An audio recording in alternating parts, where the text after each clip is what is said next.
Beş günlük dünyaya göre kırır insanlar birbirini.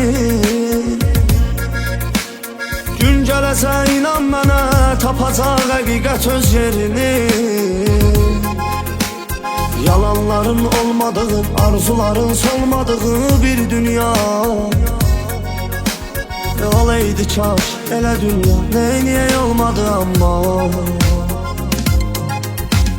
Bir qoca yaşıbdı qədim zamanların birində bir vaxtı. Oğlu şahın qızını sevib məkanların birində bir vaxtı. Mən də sənə yar demişəm, gedəndən olar demişəm getmə. Hamı məni tərk elədi, bir dənə sən məni tərk etmə.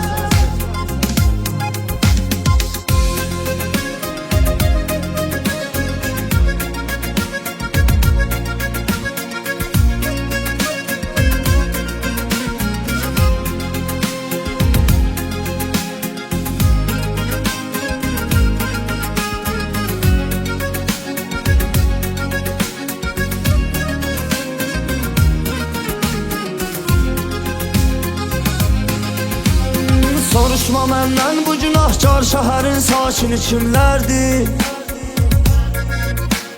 Ayrılığın nəğməsi qəlbimdə qırılmış acı simlərdir.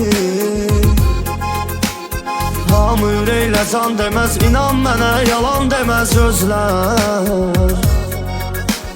Təsəllidir boş-boşuna bizə bəzən verilən sözlər. Beş günlük dünyaya göre kırır insanlar birbirini. Gün gələcək inan mənə, tapacaq həqiqət öz yerini.